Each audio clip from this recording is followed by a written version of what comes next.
Indo Nepal সীমান্তে মানব পাচারের ছক ভেস্তে দিল এসএসবি। উদ্ধার নাবালিকা, আটক দুজন নেপালি নাগরিক। মানব পাচারে বড়সড় ছক রুখল সীমান্ত সুরক্ষা বাহিনী এসএসবি।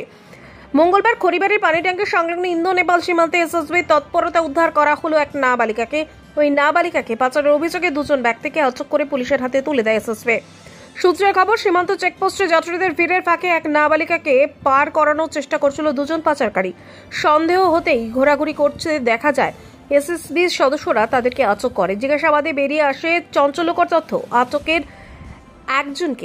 আটকদের মধ্যে একজনের কাছ থেকে ভারতের অসমে ঠিকানাযুক্ত আধার কার্ড এবং অপরজনের কাছে নেপালের নাগরিকত্বের নথি মেলে। এসএসবি সূত্রে জানা গিয়েছে, প্রায় 4 মাস আগে নেপালের ভোজপুর জেলার এক গ্রামে ওই নাবালিকার সঙ্গে অভিযুক্তদের পরিচয় হয়। পরে তাকে কৌশলে ফুসলিয়ে ভারতে নিয়ে আসে তারা এবং অরুণাচল প্রদেশে পাচার করার পরিকল্পনা ছিল তাদের।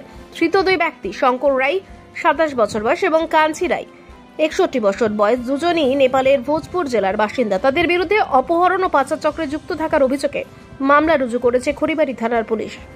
ধৃতদের বুধবার শিলিগুড়ি মহকুমা আদালতে তোলা হয়েছে। অন্যদিকে উদ্ধার হওয়া নাবালিকাকে আপাতত একটি সরকারি হোমে পাঠানো হয়েছে। খড়িবাড়ি থানার পুলিশ ধৃতদের রিমান্ডে নিয়ে গোটা ঘটনার গভীর তদন্তে নেমেছে।